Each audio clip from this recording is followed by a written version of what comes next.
शरद पवारांनी शिंदेंच्या कार्यक्रमाला जात त्यांचा सत्कार केल्यानं शिवसेना युबीटीचा जळफळाट झालेला आहे। शरद पवारांनी शिंदेंच्या कार्यक्रमाला जायला नको होतं, तर आम्हाला पण राजकारण कळतं, काही गोष्टी राजकारणामध्ये टाळायच्या असतात, अशा शब्दात खासदार संजय राऊत यांनी पवारांना सुनावलंय।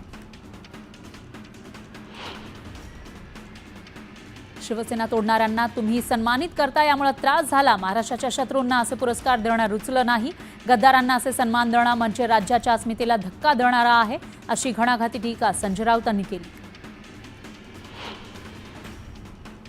एकनाथ शिंदेंनी शिवसेनेशी गद्दारी केली। शरद पवारांनी शिंदेंचा नाही, महाराष्ट्राचे तुकडे करणाऱ्या अमित शहांचा सत्कार केला, असा हल्लाबोल संजय राऊतांनी केला।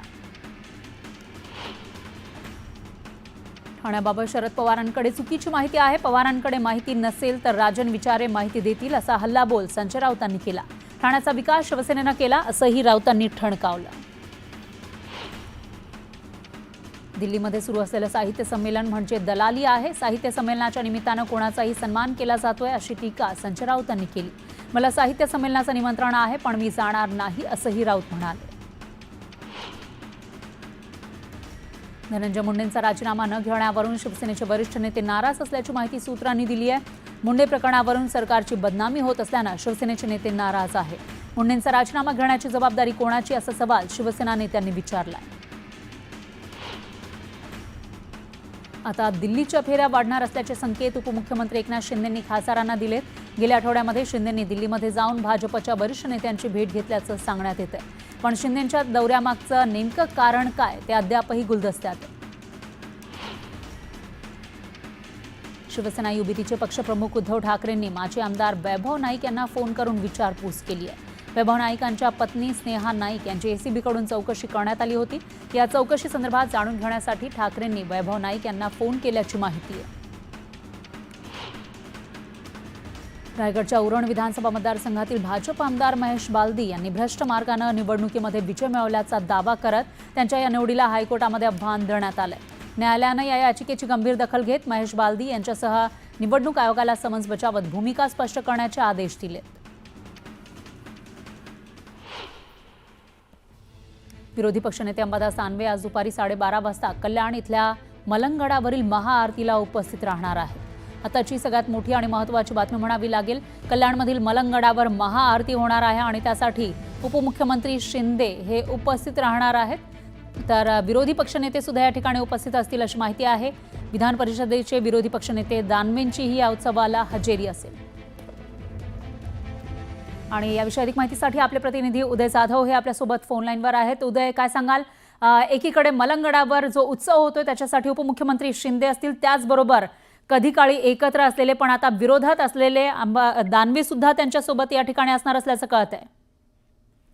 कल्याण येथील श्री मलंगगडावरती आज खूप मोठा उत्सव होत आहे। त्या उत्सवाला शिवसेनेचे मुख्य नेते आणि उपमुख्यमंत्री एकनाथ शिंदे हे दुपारी 12 वाजता उपस्थित राहणार आहेत आणि त्याच वेळेला साधारणतः 12-12:30च्या दरम्यान विधान परिषदेचे विरोधी पक्षनेते आणि ठाकरे गटाचे नेते अंबादास दानवे हे देखील उपस्थित राहणार आहेत आणि मलंगगडावरती होणाऱ्या महाआरतीला ते सहभागी होणार आहेत। त्यामुळे एकाच वेळेला मुख्यमंत्री एकनाथ शिंदे यांच्या शिवसेनेची शिवसेना आणि त्याचबरोबर ठाकरे गटाची शिवसेने हे आमने सामने येण्याची शक्यता आहे। त्यामुळे वातावरण जे आहे ते तणावग्रस्त झालेलं आहे।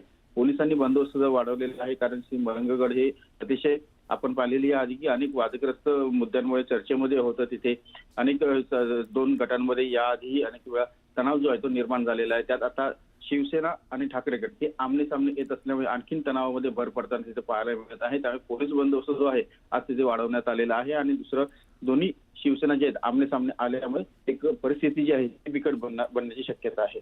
निश्चितच माफ करा उदय, धन्यवाद तुम्ही दिलेल्या या सविस्तर माहितीसाठी।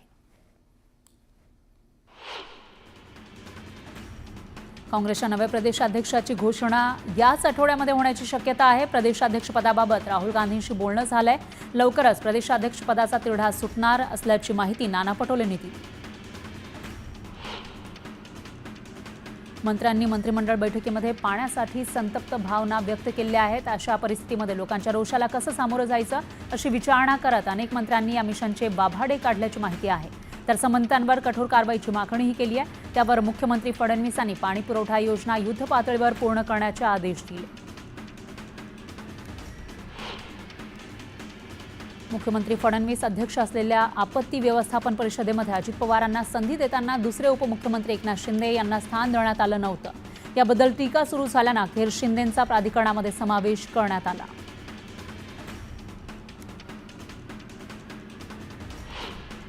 मंत्र्यांच्या अधिकारावर गदा येत असल्याची तक्रार शिवसेनेच्या मंत्र्यांनी मुख्यमंत्री फडणवीस यांच्याकडे केली. या संदर्भात शिवसेनेच्या मंत्र्यांनी मंत्रिमंडळामध्ये तीव्र नाराजी व्यक्त केली. तर उपमुख्यमंत्री एकनाथ शिंदेही यावेळी उपस्थित होते. धनंजय मुंडे यांच्या कार्यकाळातील जिल्हा नियोजन समितीमधील निधी वितरणातील अनियमिततेचा मुद्दा चव्हाट्यावर आला. याच अनुषंगानं पालकमंत्री अजित पवार यांनी मागच्या 2 वर्षांमध्ये झालेल्या 877 कोटी रुपयांच्या निधीची चौकशी लावलेली आहे. यासाठी बीडच्या जिल्हाधिकाऱ्यांना मुंबईत बोलावलंय. एकीकडे खर्च आणि उत्पन्नाचं गणित जमवण्याची मुंबई महापालिका प्रशासनाची कसरत सुरू असताना दुसरीकडे नवीन प्रकल्पांची कामं हाती घेणं मात्र काही थांबलेलं नाहीये. मागील वर्षीच्या तुलनेत यंदा 14 नवी कामं हाती घेण्यात आली आहेत. त्यासाठी 33,000 कोटींचा खर्च अपेक्षित आहे. डीएन नगर ते दहिसर पूर्व मेट्रो 2A आणि अंधेरी पूर्व ते दहिसर पूर्व मेट्रो 7 मार्गिकेनं आतापर्यंत 15 कोटी 84 लाख प्रवाशांचा टप्पा पार केलाय. सध्या 2,69,602 प्रवासी मेट्रो 1 कार्डद्वारे तिकीट खरेदी करत असल्याची माहिती महामुंबई मेट्रोनं दिली आहे. मार्च महिना संपण्यापूर्वी 18 कोटींवरील थकीत पाणी बिल वसुलीसाठी पनवेल महापालिकेनं 3,000 मालमत्ताधारकांना नोटीस बजावली आहे. पाणीपट्टी कराच्या वसुलीसाठी नळ जोडणी खंडित करण्याचा इशाराही पालिकेनं दिला आहे. अत्याधुनिक हाय सिक्युरिटी रजिस्ट्रेशन प्लेट आता जुन्या वाहनांनाही बसवावी लागणार आहे. यासाठी 31 मार्चपर्यंत मुदत देण्यात आली आहे. हाय सिक्युरिटी नंबर प्लेट न बसवल्यास कारवाई केली जाईल. मुंबई नाशिक महामार्गावर भिवंडी बायपास ते राणजणवली नाक्यापर्यंत वाहतूक कोंडी झाली होती. महामार्गावर वाहनांच्या लांबच लांब रांगा दिसून आल्या. यामुळे वाहन चालकांसह प्रवासी त्रस्त झाले. जीबीएसचा प्रादुर्भाव रोखण्यासाठी पिंपरी चिंचवड महापालिकेनं विविध उपाययोजना सुरू केल्यात. महापालिकेनं आतापर्यंत शहरातील 24 अनधिकृत खासगी आरओ प्लांट्सवर कारवाई केली आहे. तर 27 वॉटर एटीएमवर सुद्धा कारवाई करून ते बंद करण्यात आले, अशी माहिती आयुक्त शेखर सिंग यांनी दिली. लोकल मेल आणि एक्सप्रेसच्या स्वतंत्र वाहतुकीसाठी मुंबई सेंट्रल ते बोरिवली दरम्यान 5वा 6वा रेल्वे मार्ग महत्त्वाचा आहे. आणि यापैकी 6व्या रेल्वे मार्गाचं काम कांदिवली बोरिवली दरम्यान भूसंपादन प्रश्न निर्माण झाल्यानं रखडलंय. यामुळे हा मार्ग प्रवासी सेवेमध्ये येण्यासाठी आणखी काही काळ वाट पाहावी लागणार आहे. विक्रीअभावी घरं धूळ खात पडू नये यासाठी आधी सर्वेक्षण करून मगच घरं बांधण्याचा निर्णय म्हाडानं घेतलाय. म्हाडाच्या कोकण मंडळातर्फे आगामी काळात अंबरनाथमध्ये 2,531 घरांचा भव्य प्रकल्प उभारला जाणार आहे. तर या प्रकल्पाला सुरुवात करण्यापूर्वी म्हाडा सर्वेक्षण करून लोकांच्या मागणीचा अंदाज घेणार आहे. मुंबईत अनेक ठिकाणी रस्त्यांचं काँक्रिटीकरण केलं जात आहे. एकदा काँक्रिटीकरणाची कामं झाली की कोणत्याही संस्थेला खोदकामाची परवानगी दिली जाणार नाही, असं स्पष्ट निर्देश पालिका आयुक्त प्रशासक भूषण गगरानी यांनी अभियंत्यांना दिले. मुंबईत विविध रस्त्यांच्या काँक्रिटीकरणाचं काम प्रगतीपथावर आहे. सुमारे 1,333 किलोमीटर रस्त्याचं काँक्रिटीकरण पूर्ण झालंय. तर उर्वरित कामं 31 मेपर्यंत पूर्ण करण्याचा आदेश बीएमसी आयुक्त भूषण गगराणी यांनी दिला आहे. पुणे मेट्रोच्या प्रवासी संख्येत दिवसेंदिवस वाढ होतीये. प्रवाशांच्या सोयीसाठी प्रथम आणि शेवटच्या कनेक्टिव्हिटीसाठी खासगी कंपनीबरोबर करार केलाय. त्यामुळे पहिल्या टप्प्यात पुणे मेट्रोच्या 10 स्थानकांवर ई बाईक फीडर सेवा सुरू केली जाणार आहे. गर्दीच्या वेळी दहिसर टोल नाक्यावर होणारी वाहतूक कोंडी टाळण्यासाठी सकाळी 8:15 ते 11:15 या कालावधीमध्ये वसई आणि ठाण्यावरून मुंबईकडे जाणाऱ्या अवजड वाहनांना मीरा भाईंदर शहरामध्ये प्रवेश बंदी करण्यात आली आहे. वाहतूक विभागानं तशी अधिसूचना जारी केली आहे. पिंपरी चिंचवड महापालिकेचा अर्थसंकल्प दरवर्षी फुगत असला तरी उत्पन्न वाढीचा वेग मात्र कमी असल्याचे 5 वर्षातील आकडेवारीवरून स्पष्ट झाले. 2025-26च्या अर्थसंकल्पाचं काम अंतिम टप्प्यात आलं आहे. तर 20 फेब्रुवारीपर्यंत तो आयुक्तांकडे सादर केला जाणार आहे. वाढती लोकसंख्या आणि शहरीकरणामुळे शहराची वाढती गरज लक्षात घेता ठाणे पालिकेनं सुधारित विकास आराखडा प्रसिद्ध केला होता. या आराखड्यावर 500 पेक्षा जास्त हरकती ठाणेकरांनी नोंदवल्या. या संदर्भातील सुनावणी काही कारणास्तव पुढे ढकलण्यात आली होती. दरम्यान आता गुरुवारपासून पुन्हा या संदर्भात सुनावणी घेतली जाणार आहे. राज्यात कैद्यांची संख्या जास्त असल्यामुळे प्रत्यक्ष मुलाखत घेण्यासाठी कारागृहातील मुलाखत कक्षात नातेवाईकांची गर्दी होते. त्यामुळे कारागृह प्रशासनानं ई-प्रिझन संगणकीय प्रणालीचा वापर करून ई-मुलाखत सुविधा सुरू केली आहे. तर विविध कारागृहामध्ये 3,16,747 कैद्यांनी आणि कुटुंबियांनी ई-मुलाखत सुविधेचा लाभ घेतला. ईव्हीएममधील मेमरी आणि सिम्बॉल लोडिंग युनिटची पडताळणी करण्याची मागणी करणाऱ्या याचिकांवर निवडणूक आयोगानं 15 दिवसात उत्तर द्यावे असे आदेश सर्वोच्च न्यायालयानं दिले. या पडताळणी दरम्यान डेटा नष्ट करणे किंवा पुन्हा लोड करणे टाळावं असे आदेश सरन्यायाधीश संजीव खन्ना, न्यायमूर्ती दीपंकर दत्ता यांच्या खंडपीठानं दिले. प्लास्टर ऑफ पॅरिसच्या गणेश मूर्ती विसर्जनावरून निर्माण झालेल्या वादाबाबत पुन्हा सर्वोच्च न्यायालयामध्ये जाण्याचा निर्णय राज्य सरकारनं घेतलाय. भाद्रपद महिन्यातील गणेशोत्सवात निर्माण होणारा संभाव्य पेच लक्षात घेऊन सर्वोच्च न्यायालयाचे दरवाजे तातडीनं पुन्हा ठोठावण्याचा निर्णय घेण्यात आला आहे. माघी गणेशोत्सवातील सार्वजनिक मूर्तींचे समुद्रामध्ये विसर्जन करण्यास पालिकेनं नकार दिला. त्यामुळे विसर्जन कुठे करायचं असा प्रश्न मंडळांपुढे निर्माण झाला आहे. अशातच आता ऑगस्ट-सप्टेंबरमध्ये गणेशोत्सवादरम्यान कोणत्याही पीओपी मूर्तींना परवानगी नसणार असल्याचं महापालिका अधिकाऱ्यांनी म्हटलंय. माघी गणेशोत्सव 2025 अंतर्गत स्थापन श्री गणेश मूर्तीचं विसर्जन सुरळीत होण्यासाठी बृहन्मुंबई महानगरपालिकेनं अतिरिक्त सुविधा पुरवल्यात.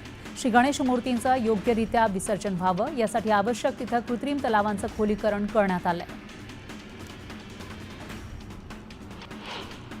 शहापूरच्या शेलवली गावात खंडोबा यात्रेला सुरुवात झाली आहे. यात्रेनिमित्त मंदिराला आकर्षक विद्युत रोषणाई करण्यात आली. तर हजारो भाविकांनी खंडोबाच्या दर्शनासाठी गर्दी केली. संभाजीनगरमध्ये ढगाळ वातावरणामुळे रब्बी पिकापाठोपाठ कांदा आणि फळबाग पिकं संकटात आली आहेत. या वातावरणामुळे फुलोऱ्यामध्ये असलेल्या पिकाचा मोहर गळून पडतोय. तर अवकाळी पावसाच्या हजेरीमुळे पिकांवर रोगराईचा प्रादुर्भाव होऊन हातातोंडाशी आलेला घास हिरावण्याची भीती शेतकऱ्यांना सतावतीये. अतिवृष्टीमुळे नुकसान झालेल्या पैठण तालुक्यातील शेतकऱ्यांच्या खात्यामध्ये नुकसान भरपाईचे पैसे जमा होण्यास सुरुवात झाली आहे. शेतकऱ्यांनी ई-केवायसी केल्यानंतर रक्कम खात्यात जमा केली जाते. तर उर्वरित शेतकऱ्यांनी ई-केवायसी करून घ्यावं असं आवाहन प्रशासनानं केलंय. आंबेगावच्या घोडेगाव जिल्हा परिषद शाळेतील विद्यार्थ्यांसाठी मातृपितृ पूजन उपक्रम राबवण्यात आला. विद्यार्थ्यांनी आई-वडिलांच्या चरणांवर जलाभिषेक करत आई-वडिलांबद्दल प्रेम व्यक्त केलं. सोलापुरात गारमेंट पार्क स्थापन करण्याचा मुद्दा गेल्या अनेक वर्षांपासून प्रलंबित आहे. या संदर्भात खासदार प्रणिती शिंदेंनी दिल्लीमध्ये केंद्रीय वस्त्रोद्योग मंत्री गिरिराज सिंग यांची भेट घेऊन पाठपुरावा केला. दरम्यान बनावटी सोलापूर चादरीच्या उत्पादनावर कारवाई करण्याची मागणीही त्यांनी पत्राद्वारे केली. अलिबागच्या कोळीवाड्यामध्ये खंडोबा मंदिरात पालखी सोहळा उत्साहात संपन्न झाला. भंडारा आणि खोबऱ्याची उधळण करत पालखी मिरवणूक काढण्यात आली. तर पारंपरिक बँडच्या तालावर भाविकांनी ठेका धरला. साताऱ्यातील तडबळेमधील खंडोबा मंदिरात कलशारोहण सोहळा संपन्न झाला. मार्तंड देवस्थान जेजुरीचे विश्वस्त पोपटराव खोमणे आणि जयराम स्वामी वडगावचे मठाधिपती श्री विठ्ठल स्वामी यांच्या हस्ते हे कलशारोहण करण्यात आलं. जळगाव विमानतळ धावपट्टी विस्तारातील अडथळे दूर झाले आहेत. धावपट्टीच्या लांबी वाढीसाठी नशिराबाद उमाळे हा रस्ता बंद करण्यात येणार आहे. त्याऐवजी पर्यायी रस्त्याचं रुंदीकरण केलं जाईल. पूलही बांधला जाणार आहे. यासाठी 6 कोटी 60 लाखांच्या निधीला राज्य सरकारनं मंजुरी दिली आहे. साताऱ्यातल्या कराड तालुक्यातील कोळे इथं बैलगाडा शर्यतीचं आयोजन करण्यात आलं. घाडगेनाथ देवाच्या यात्रेनिमित्त आयोजित या शर्यतीमध्ये 600 पेक्षा जास्त बैलगाड्यांनी सहभाग नोंदवला. जळगावच्या रावेर तालुक्यामध्ये बदलत्या वातावरणामुळे साथीच्या आजारांमध्ये वाढ झालेली आहे. दिवसा उन्हाचे चटके आणि रात्री थंडी असं वातावरण असल्यानं निमोनियासह अन्य साथीच्या रोगांमध्ये वाढ झाल्याचं दिसतंय. त्यामुळे नागरिकांना काळजी घेण्याचं आवाहन करण्यात आलंय. अलिबागमध्ये शेतकरी कामगार पक्षाचा भव्य संवाद मेळाव्याचं आयोजन करण्यात आलं होतं. यावेळी शेकापचे जयंत पाटील यांनी आगामी स्थानिक स्वराज्य संस्थांच्या पार्श्वभूमीवर मार्गदर्शन केलं. जळगावच्या भुसावळमध्ये पालेभाज्यांची आवक कमी होताच दर दुपटीनं वाढले. पालेभाज्यांच्या उत्पादनामध्ये घट झालेली आहे. त्यामुळे थेट दरावर परिणाम झालाय. चंद्रभागा नदी निर्मळ, पवित्र आणि प्रदूषण मुक्त करण्यासाठी स्थापन करण्यात आलेल्या नमामि चंद्रभागा प्राधिकरणात विभागीय समितीनंतर आता जिल्हास्तरीय समितीची स्थापना करण्यात आली आहे. अभियानाची योग्य अंमलबजावणी आणि विकेंद्रीकरणासाठी पुणे सोलापूर जिल्ह्यात ही समिती असेल. जळगावातल्या रावेरमधील तांदलवाडी इथं पोषक वातावरण आणि सिंचनासाठी पुरेसं पाणी उपलब्ध असल्यानं गहू, हरभरा आणि मका ही पिकं बहरली आहे. 2 दिवसांपासून तापमान वाढीला झालेली सुरुवात या पिकांच्या वाढीसाठी पोषक ठरेल असा शेतकऱ्यांचा अंदाज आहे.